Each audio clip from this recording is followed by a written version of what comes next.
Hello everybody, and welcome to What If Kirby Was in My Hero Academia. I am the random whatever, and this is going to be part 1. Now, as a little side information, in case you're wondering, if Planet Popstar is going to be okay, yes, it is going to be okay. Just pointing it out right now, there is a yellow Kirby named Kirby. And Kirby is literally just, as I said, a yellow Kirby. So Kirby will be taking Kirby's place, and then, and then when it comes to, the Amazing Mirror, and when Kirby is split into 4, instead of there being a pink one, and there's gonna be, I'm gonna say a brown Kirby. No, not a brown, like a light brown Kirby, instead of a pink Kirby. And Kirby will be taking the place of Kirby, yada yada yada. Okay? So, there's also some references to Kirby's anime, particularly how Kirby arrives. And yes, Kirby had an anime. It was called Kirby Right Back at Ya, pointing that out, okay? So, let's get to the what if. Now, things actually go as in canon for Deku, up until he's 5 years old. And I'm going to say that Deku went to the quirk doctor while he was still 4. So, yeah, that's already happened. So, up in space, there is a star-shaped asteroid heading towards Japan. And this star-shaped asteroid doesn't look like it's going to be changing direction, and it doesn't look like it's going to hurt anything either. It looks more like a spaceship, if anything. And pro heroes, they're still going to try to stop it, and they can't do anything. Eventually, All Might is given a special spacesuit to go up and try to destroy the meteor. Well, not destroy it, just stop it. And he can't. He just can't do anything to it. So, he's sent back flying after every single attempt, and the meteor, it falls down to Japan, in a park. In this park, Deku is walking about. People haven't been able to tell him to evacuate the area since he doesn't have a phone and there aren't really people nearby. So he's walking around, This is a fairly unpopulated part of the park, but no one's there. And Deku thinks it's normal. It's very rare that he sees other people. And the star-shaped meteor crash lands near him. It doesn't create a huge crater or anything. You'll know what I mean. It was actually sorry. Anyways, Deku walks up and it was actually a spaceship, a star-shaped spaceship, and it had managed to land, whilst causing minimal damage. So there's no crater. It's just a drag in the ground. So, it's in the ground, but it isn't a crater, right? There's a bunch of drag marks on the ground. And, Deku goes to investigate. And he sees that Kirby is inside of the spaceship, and the cockpit opens, Kirby gets out. And, I'm gonna say that Kirby actually arrived even earlier than he was supposed to, than what was in canon for Kirby Right Back at Ya. So he knows how to speak, he knows how to survive, but that's pretty much it. He doesn't know about copy abilities, right? He only knows how to speak, how to eat, how to sleep, and how to use the bathroom. He knows nothing else. And I'm gonna say that Deku wasn't distraught because he was quirkless. He was distraught because he quite literally had a quirk that could not be used in combat, like for combat, and being a pro hero in any way, shape, or form. Like, his quirk is called Translate. And what it does is it allows Deku to instantly know any language once he has heard one word from it. That is it. He instantly knows how to speak it and how to write in that language. He knows how to understand it. He just knows that language. So, when Kirby lands, the people on Earth don't know Monster Tongue. So, when Kirby talks to Deku, his quirk activates, and he can understand what Kirby's saying, even though Kirby isn't speaking Japanese. Because, again, this is in Japan. And Deku, he understands that this is his quirk, and he starts talking to Kirby. And he finds out that Kirby doesn't know anything, and is a baby. And Kirby, he doesn't even know how his spaceship works. So they can't really do anything about the spaceship. So Kirby, he's sticking near Deku, right?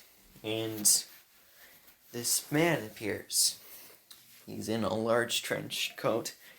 He's about, the average size for an adult. And he laughs a little to himself, Deku notices him, and Kirby turns around. I'm gonna say that Kirby doesn't know about copy abilities, but he does know how to inhale and shoot projectiles. So, the man, he looks towards Kirby and Deku and he says, well, looks like we got ourselves an alien. Well, I'm gonna be taking that ship of yours, buddy. And I don't really want any witnesses, extraterrestrial or not. And he pulls his hand out from his trench coat because his hands weren't in his sleeves, and he ignites a yellow fire in his hand. Deku, he's scared, and Kirby instinctively knows to get on the defensive. And the man, he shoots a fire blast at the two. Kirby inhales the fire blast and shoots a star-shaped projectile back at the man, knocking him back, nearly to unconsciousness. It takes a few seconds, but the man gets back up and he sees that Kirby and Deku are running away. I'm going to say that Kirby is a little bit faster than Deku. Kirby has, right now, has the average run speed of, I'm going to say a early middle schooler, like a 9-year-old. So the man, he starts running towards him, Kirby's riding on Deku because he's small enough to do that. And Deku, he yells at Kirby to move in a certain way when the man shoots a fireball so that they can dodge it. Eventually, they reach a cliff that Deku does not remember being there. Kirby then turns around, Deku gets off of Kirby, and Kirby gets in a defensive position, right? And the man, he comes, and he says, I'm surprised I didn't catch up to you little twerps till now. Well, I guess this is gonna make a really good excuse for having you two go through a very, very painful death. As he ignites both of his hands, and he shoots a very large fire blast at the two. Kirby, he manages to just barely inhale the entire thing, like a few seconds longer and he wouldn't have been able to do it. But he inhales the entirety of the fire blast and shoots the large variant of the star-shaped projectile at the man, knocking him unconscious. A few seconds later, some heroes arrive. They saw that the man fell unconscious, and then he was obviously chasing someone and using his quirk, right? But they didn't engage because none of them had long-range quirks. So, when they finally caught up to the man, they saw Deku, and Kirby. And Kirby, he's still in his defensive position, but Deku recognizes them as heroes, and he calms Kirby down. And Kirby, he gets out of his defensive posture, because Deku, he's safe, he's okay. So, Deku and Kirby, they're all happy. Deku gives them the classic hi. And I'm gonna say that there was 3 pro heroes there. One of them was a girl. And the girl instantly thought Kirby was absolutely adorable. Yes, this is going to be a running theme. The running theme of people think Kirby is adorable. Because he's just a tiny little being that has the power of a small microverse. Actually, I'm pretty sure he's multiverse level of power. With his copy abilities, because he's just a cinnamon roll that's super OP, like Deku. That's why I'm having Deku take care of him. He may not be OP yet, but he will be. So, anyways, the girl, she walks up to Kirby and Deku, and she asks what's going on, and Deku, he explains everything. How that Kirby's spaceship, or whatever it was, Deku isn't really sure what it is. He just knows that Kirby came out of some star-looking thing, and, his quirk activated so that he can understand Kirby. And, he explains everything that happened, how Kirby protected him, and the woman, she's like, oh, okay. So, she lets the other pro heroes know, and the military comes in, because one of the pro heroes, they contacted the military and told them what happened. So the military, they're still very defensive, but, they aren't aggressive. They aren't threatening towards Kirby.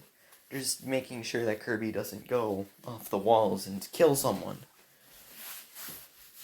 So, they take Kirby and Deku to a military base. They notify Inko that they need to run tests to make sure that Deku wasn't affected by any kind of radiation. And there was some radiation, but they found out that the radiation that the ship produced, it actually was a natural quirk booster. There was no side effects, and the effects were permanent. But what it does is very slight. For quirks that are weak, it's super enhancement. It can't do anything that the quirk wouldn't be able to do with certain enhancements and types of training. So, what happens is, since Deku has a very weak quirk, Translate turns into something else. Deku's quirk is no longer Translate. And, he still is able to understand every language, but it isn't auditory only. He can understand any language by just reading something in that language, and he instantly understands the entirety of it. So, the other thing that it does is it quite literally gives Deku the ability to use shouts from Skyrim. Yes, I am doing this. Deku can now use shouts. As of right now, Deku only understands level 1 Unrelenting Force, but he will learn more. It's just there are no dragons, so Deku is not the Dragonborn, but he can still use the shouts. And he can teach other people how to use the shouts once he figures out how they work. Because Deku's quirk, the only thing it allows him to do is understand it, right? So once he figures out how he understands it, he'll be able to show other people. It'll just take them a long time. Man, this has turned from just what if Kirby was there to, oh my god, everyone's gonna become OP.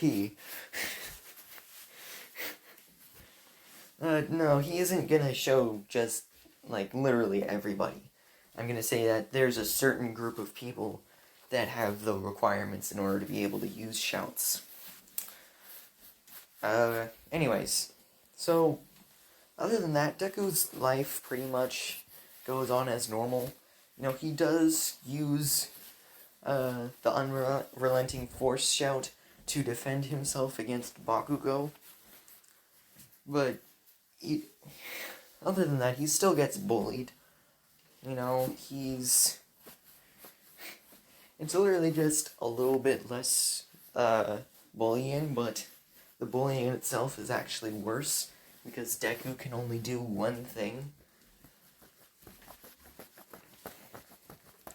So, when Deku turns 15, yes, I'm doing a time skip, Kirby's gone all the way up to where Deku is education-wise. I'm also gonna say that Deku has learned, second level of Unrelenting Force and the first level of Whirlwind Sprint. And that's it. Okay? So, when Deku is walking home, because everything, again, happens like in canon, except, I'm gonna say for the last day of school, everything, wow, I'm really saying that a lot, but for the last day of school, Kirby was in Deku's bag. But Deku has a larger bag than in canon, so that he can fit Kirby in it if Kirby decides to come. So, Deku, you know, he starts to leave. You know, Bakugo interrupts him, you know, blows up his book, throws it out the window, yada yada yada. Things really start to divert from canon once Deku reaches the sludge villain. So the sludge villain jumps out and tries to attack him, but Deku's bag was open, and Kirby could see the sludge villain, and he started to inhale the sludge villain. So when Deku noticed that he was there, he saw Kirby trying to eat the sludge villain.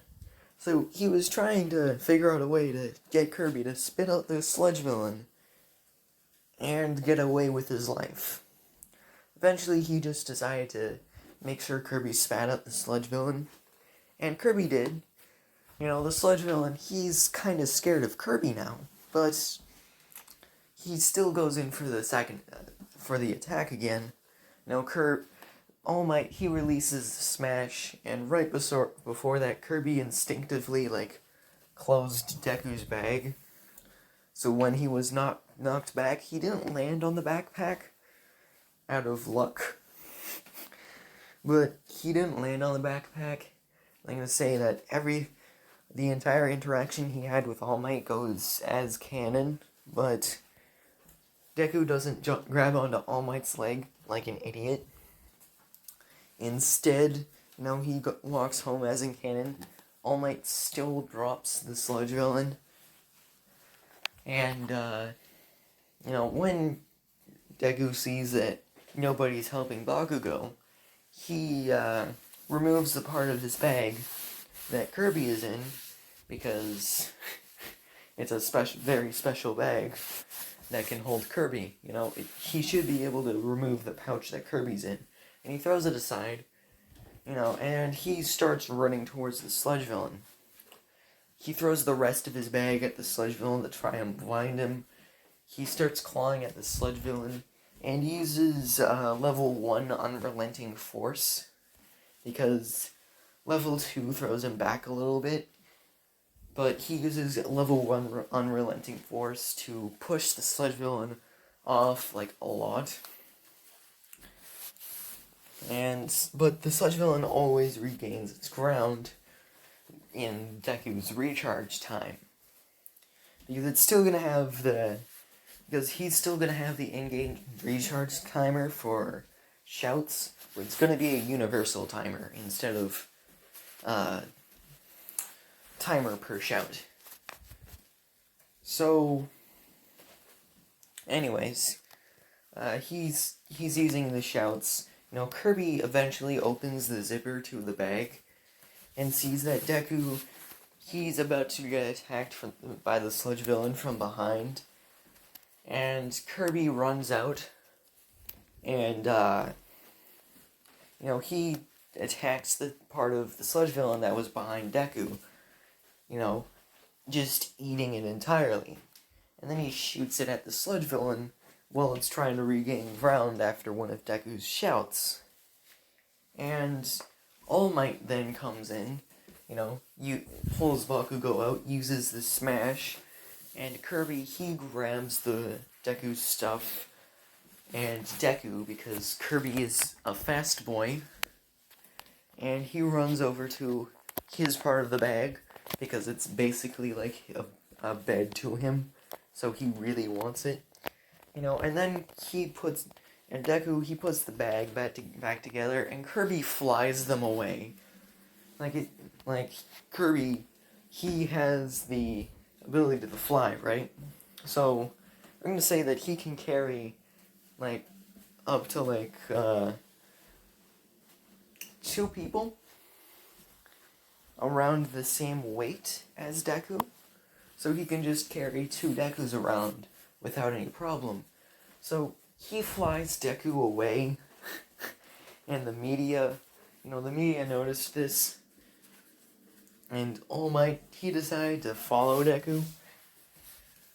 And Kirby's flying isn't actually that fast, so Kirby, he gets Deku onto a building, and Deku, he's been practicing parkour and building his body, so he's strong, physically, and he knows how to jump around like a parkour master.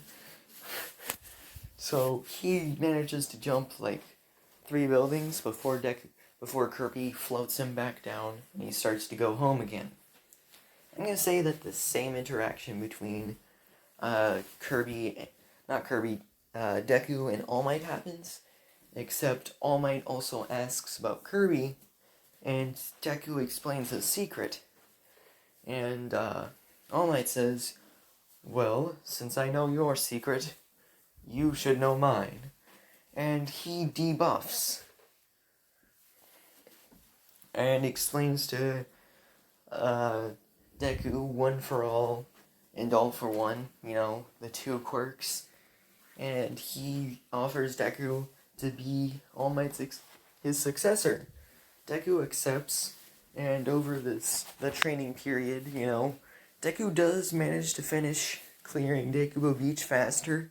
And I'm also going to say that All Might can use Unrelenting Force, level 1, but that's as high as people other than Deku can go, is level 1 shouts. And I'm going to say that Unrelenting Force is the only shout All Might can use. So yeah, All Might has Unrelenting Force now. So, All Might, he gives Deku his quirk 3 months early, and Deku, he trains with One for All, and he thinks to himself, this power is very similar to my shouts for some reason. If I focus in just my voice, I'll hurt myself. But if I send the energy throughout my body first, it won't do any damage. So, he was talking about, the force when he thought that. So, he learns full cowling, almost instantly, because of the shouts and how they work in this what if. Because the shouts have a special energy signature that someone needs to have to access the power of the shouts. Like, not everyone has the ability to use shouts, as I said previously. So, yeah, Deku can use up to 3% of One for All. And Kirby learns about copy abilities. And, oh god, like, Deku, he only knows about what the stone copy ability can do. Because Kirby ate a rock and got the stone copy ability. But he speculates on what else Kirby can do. So, like, after all of the training, you know, Kirby now has the stone, water, and poison copy abilities. But that's it. Kirby doesn't know about anything else. And the reason why Kirby got poisoned is because there was a oil drum that still had oil in it. And you know, Deku and All Might saw that it still had oil, so they were trying to be careful with it while moving it. And Kirby, you know, once they had moved it, Kirby kind of ate it. Like, Deku wasn't able to stop Kirby in time. Kirby ate the oil drum and got the poison copy ability. And I'm gonna also say that Deku has an all-new book, like notebook, for Kirby's copy abilities. And that is what Deku calls them. Just for simplicity's sake, not steak. Ugh. So, anyways, you know, the media, they finally release the clip of Kirby helping Deku and All Might save Bakugo into the news. Bakugo thought that he was just hallucinating, you know, and he wasn't able to get to Midoriya, so he's angrier now, because Deku had been keeping a secret from him, and he wasn't able to find it. And not only that, but that secret was in Deku's bag that day, so he's even more pissed. And,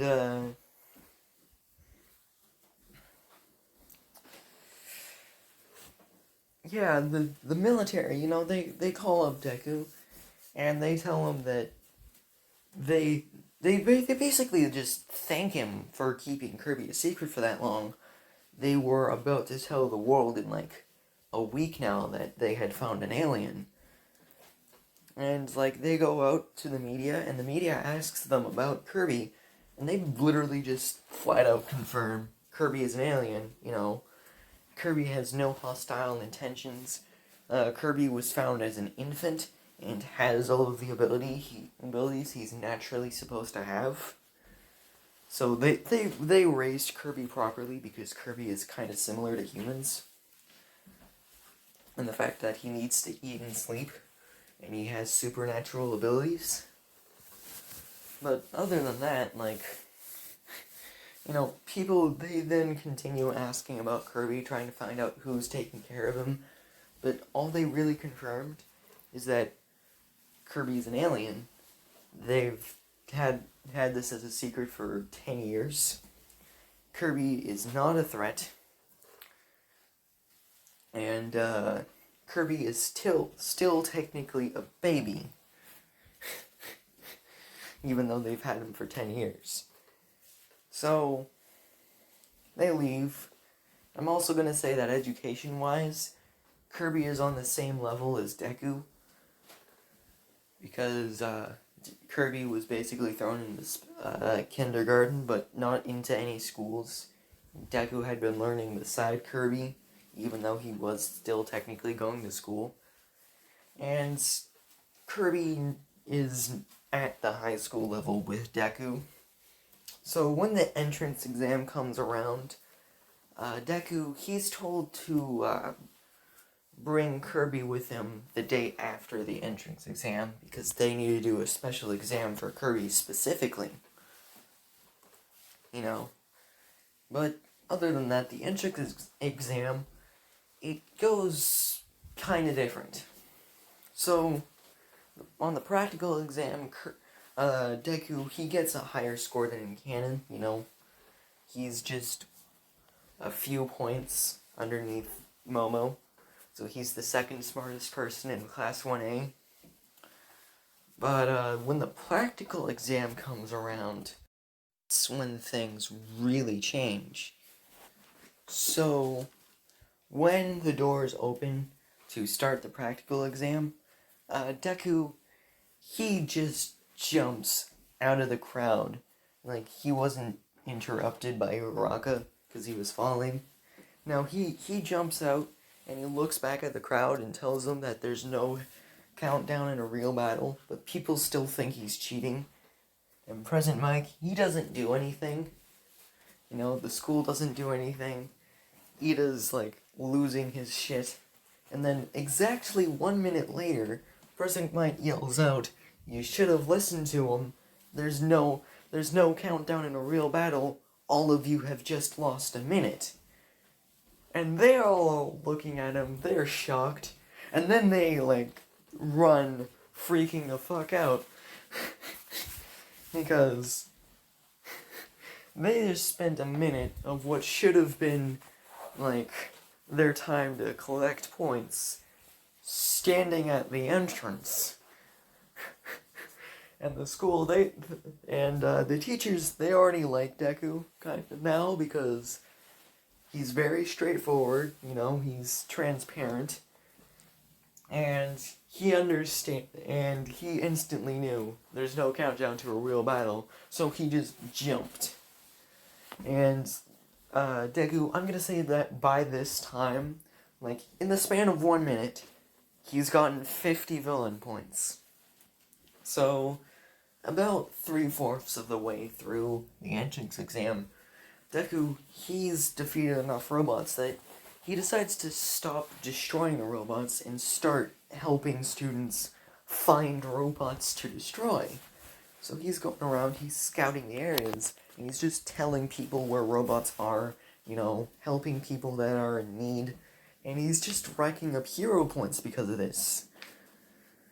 And then the zero-pointer shows up, and instead of, like, thinking that he should run away, you know, he doesn't need Uraraka to scream out help for him to go attack the zero-pointer, because he saw Uraraka before she yelled out help, so he's already going after the zero-pointer, right? Uraraka, she still yells out help, and people see that Deku, he's already running towards the zero-pointer. You know, they're all standing there, they're all like, that dude's gonna get killed, you know? And, Deku, instead of, you know, using 100% to break his arms and legs and destroy the zero-pointer, he's being more strategic. And he jumps towards the robot's arm, and he can't really make it far enough with just 3% of full cowling, so he uses Whirlwind Sprint to get onto the arm of the robot. He then runs up the robot's arm and punches it in the joint, so that the arm is not really stable, I guess, but it can't move its arm because it's so damaged, but the arm is still attached to the robot. So the arm, it just falls limp. And then Deku, he goes over to the other arm, and because his recharge timer has just finished, he uses Unrelenting Force, and it instantly destroys the other joint. the arm doesn't fall off because he hadn't done enough damage to it, but the robot can no longer use its arms. He then runs over to the robot's neck and starts attacking it with 3% going all around its neck. And then finally, once he gets to the front of the robot, he uses unrelenting force to basically knock the robot's head off of its neck joint. Basically just the robot, it doesn't fall forwards or backwards, its head falls backwards and its body doesn't really fall at all. It's just still. And Deku, he goes down and gets the rubble off of Uraraka. The timer goes off after that. And because of how much damage control Deku did, because nothing was destroyed, not even a single villain robot was destroyed, because the head fell off the back, Deku got 70 instead of the 60 cannon rescue points. So Deku, he's straight up got like 240 points. Higher than All Might's 100-point score, mind you. So, even before the 0-pointer, Deku just crushed All Might's high score.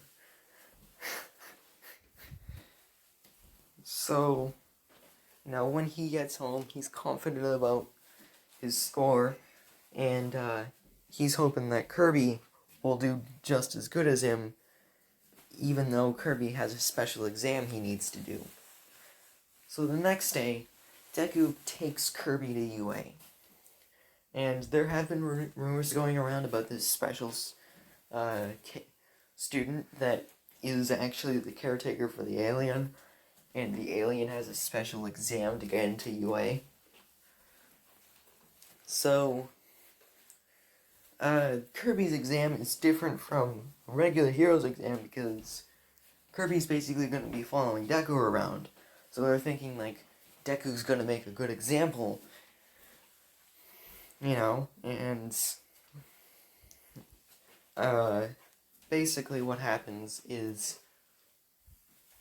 Kirby has an obstacle course as its first test, right? They aren't going to throw the written exam on Kirby because that's too much for Kirby to handle at this point in time, because Kirby still doesn't work good under a time limit. Like, particularly when it's writing stuff down, like a test, or an essay, or a test with an essay, because that has happened to Kirby, and Kirby just knocked himself out. Like, he didn't attack him, he just was knocked out. So, Kirby, he completes the obstacle course, and he gets high scores. Like, he doesn't do any fancy tricks, and the only reason why he didn't get a perfect score is because he did get hit twice, but that was it. So he got a 98% on the obstacle course. Next, he had to fight the 1-pointer, the 2-pointer, and the 3-pointer in succession. And Kirby, not having any attacks of his own, looks around the arena. He notices a broken oil tanker and uses his inhale ability on some of the oil, and uses his poison copy ability to basically just melt all the robots. The first one, he just shoots through the center of its chest with a poison cloud, and that destroys the robot. The 2-pointer, he creates a toxic wave, and that toxic wave melts through the 2-pointer, destroying it. And the 3-pointer, Kirby, he uses the toxic... he just shoots more poison around it, like poison clouds around it, destroying the 3-pointer's legs, and then uses the poison cloud to ride all the way to its core, and use, not the poison cloud, like the poison wave, and then uses the toxic sludge that he can shoot out of his mouth to melt the robot's black circuits, destroying it. Kirby's final test was a crowd control test. You know, Kirby there had to destroy three robots whilst keeping all of the mannequins safe. And this is the first time Kirby uses the Warp Star. So Kirby, he's struggling with this. He's focusing more on keeping the mannequins out of the way than destroying the robots. And eventually, Kirby isn't able to run fast enough to avoid attacks, and a yellow glow, like a yellow light, appears before Kirby, and a Warp Star appears. Kirby jumps on the Warp Star and just flies it straight through the three robots, destroying them. And like this, and Kirby was like on the Warp Star, and then threw all three robots, like 2 seconds flat. Like, it was super fast. So Kirby, he gets off of the Warp Star, and he got a score of, I'm gonna say he got a score of 68, because it took him so long, and he had to rely on an ability that he had just unlocked. So Kirby, he still passed. Passed with flying colors. And yeah, that's gonna be the end of this part. So, if you guys want a part 2, you know, I'm probably gonna be doing one next week. I'm also gonna be recording What If Deku Was the Portal Master Part 7 tomorrow. And I have a Discord server now. So please come and make sure to follow that. And yeah, this has been What If Kirby Was in My Hero Academia, Part 1.